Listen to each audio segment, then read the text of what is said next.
Break के बाद एक बार फिर से आपका स्वागत है। चलिए रुक करते हैं खबरों की तरफ। देश के पूर्व प्रधानमंत्री और भारत रत्न अटल बिहारी वाजपेयी की आज 96वीं जयंती है। इस मौके पर राष्ट्रपति रामनाथ कोविंद, प्रधानमंत्री नरेंद्र मोदी, गृह मंत्री अमित शाह, रक्षा मंत्री राजनाथ सिंह सहित केंद्र सरकार के मंत्रियों ने उनकी समाधि स्थल सदैव अटल पर जाकर उन्हें पुष्पांजलि अर्पित की। इसके बाद प्रधानमंत्री ने संसद भवन में आयोजित एक कार्यक्रम में जाकर वाजपेयी जी को श्रद्धांजलि दी। इस दौरान पीएम मोदी ने यहां पर अटल बिहारी वाजपेयी के द्वारा संसद में दिए गए भाषणों पर छपी किताब का विमोचन किया और साथ ही ये भी बता दें कि भारत सरकार और भारतीय जनता पार्टी देश के अलग अलग हिस्सों में इस कार्यक्रम को मना रही है। प्रधानमंत्री ने पूर्व प्रधानमंत्री को याद करते हुए कहा कि अपने दूरदर्शी नेतृत्व में उन्होंने देश को विकास की अभूतपूर्व ऊंचाइयों पर पहुंचाया है। केंद्रीय गृह मंत्री अमित शाह ने उन्हें विचारधारा सिद्धांतों पर आधारित राजनीति करने वाला व्यक्ति बताया।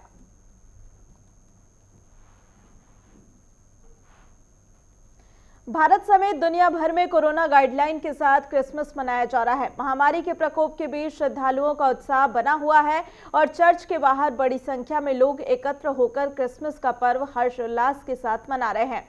हालांकि कोरोना को देखते हुए इस बार क्रिसमस पर चर्च पर बड़े स्तर पर प्रार्थना सभा के आयोजन पर रोक लगा दी गई। दिल्ली, पश्चिम बंगाल, जम्मू कश्मीर, पंजाब, उत्तर प्रदेश, मध्य प्रदेश और गोवा समेत देश के हर राज्य में क्रिसमस धूमधाम के साथ मनाया जा रहा है। क्रिसमस पर गोवा के राजधानी पणजी में चर्च में मिडनाइट मास का आयोजन किया गया और कोलकाता के पार्क स्ट्रीट पर बड़ी संख्या में लोग एकत्रित हुए। राष्ट्रीय राजधानी में क्रिसमस के अवसर पर इस बार दिल्ली के कई चर्च बंद रहेंगे। हालांकि चर्च की सजावट की गई है, लेकिन इसके अंदर प्रवेश की इजाजत नहीं है।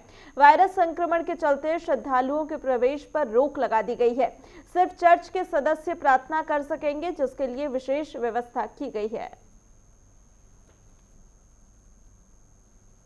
पश्चिम बंगाल विधानसभा चुनाव भले ही औपचारिक ऐलान ना हुआ हो, लेकिन राजनीतिक दलों ने अपनी सक्रियता से सूबे की सियासी तपिश को बढ़ा दिया है। बंगाल की सत्ता पर 3 दशक तक कांग्रेस और करीब 3.5 दशक तक वामपंथी दलों का सियासी वर्चस्व कामयाब रहा था, लेकिन प्रदेश के बदले सियासी हालात में दोनों पार्टियों के सामने अपने सियासी वजूद को बचाए रखने की चुनौती है। कांग्रेस साल 1977 के चुनाव में सत्ता से बाहर हुई थी तो आज तक वापसी नहीं कर सकी, जबकि लेफ्ट पिछले 10 सालों से सत्ता का वनवास झेल रही है। ऐसे में बंगाल के सियासी रण में बीजेपी और टीएमसी के बीच सिमटते चुनाव को त्रिकोणीय बनाने के लिए कांग्रेस और लेफ्ट ने गठबंधन किया। पश्चिम बंगाल कांग्रेस के अध्यक्ष और लोकसभा में संसदीय दल के नेता अधीर रंजन चौधरी ने ऐलान किया है कि कांग्रेस और वाम मोर्चा मिलकर पश्चिम बंगाल का चुनाव लड़ेंगे और चौधरी ने कहा कि कांग्रेस अध्यक्ष सोनिया गांधी ने गठबंधन को हरी झंडी दिखा दी है।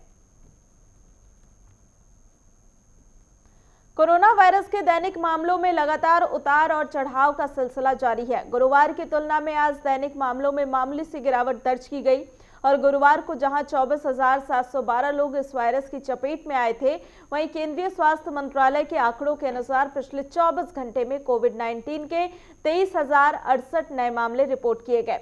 इस तरह देश में संक्रमित की संख्या बढ़कर 1,46,846 हो गई है। वहीं इस दौरान 336 लोगों की इस बीमारी से मौत हो गई और इसके बाद कोरोना मृतकों की संख्या बढ़कर 1,47,092 हो गई है। मंत्रालय के आंकड़ों के अनुसार देश में कोरोना से संक्रमण मुक्त होने वाले मरीजों की संख्या बढ़कर 97 लाख से अधिक हो गई है और केवल पिछले 24 घंटे में 24,661 मरीजों ने वायरस को मात दी है। आंकड़ों के अनुसार देश में सक्रिय मामलों की संख्या 3 लाख से कम बनी हुई है। देश की राजधानी दिल्ली कड़ाके की ठंड की चपेट में है। घना कोहरा इसके असर को बढ़ा रहा है और सितम यह है कि नए साल पर भी इससे निजात मिलने वाली नहीं दिख रही। 1 जनवरी को भी न्यूनतम तापमान 2 से 3 डिग्री के बीच रहने का अनुमान है और दिल्ली में सर्दी के साथ कोहरे का कोहराम भी जारी है। सांस लेने में भी दिक्कत हो रही है। दरअसल दिल्ली में तापमान लगातार गिरता जा रहा है और आज सुबह का तापमान 3.7 डिग्री दर्ज किया गया। मौसम विभाग के मुताबिक 27 दिसंबर तक तापमान के ऐसे ही रहने की उम्मीद है। वहीं नए साल पर यानी कि 31 दिसंबर और 1 जनवरी 2021 को तापमान 2 से 3 डिग्री रहेगा, यानी कि कड़ाके की ठंड 2021 का स्वागत करेगी। और वहीं उत्तर भारत के अधिकांश हिस्सों में बीते दिन कड़ाके की ठंड रहेगी, जबकि पंजाब, हरियाणा और राजस्थान में कई स्थानों पर न्यूनतम तापमान सामान्य से कम रहेगा। कश्मीर में ठंड की स्थिति में मामूली सुधार हुआ, क्योंकि पूरी घाटी में न्यूनतम तापमान थोड़ा बढ़ गया। हालांकि मौसम विभाग ने शनिवार से 2 दिनों तक हल्की बर्फबारी की संभावना जताई है। वहीं हिमाचल प्रदेश के केलांग, कल्पा और मंडी में तापमान 0 से नीचे चला गया है। जम्मू कश्मीर के निवासियों को स्वास्थ्य सुविधाएं प्रदान करने के लिए केंद्र सरकार जम्मू कश्मीर में आयुष्मान भारत योजना का विस्तार करने जा रही है।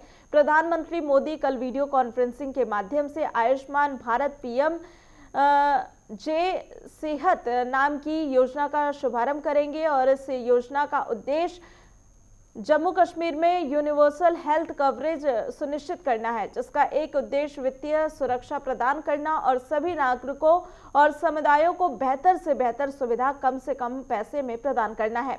इस कार्यक्रम के दौरान केंद्रीय गृह मंत्री अमित शाह और जम्मू कश्मीर के लेफ्टिनेंट गवर्नर भी मौजूद रहेंगे।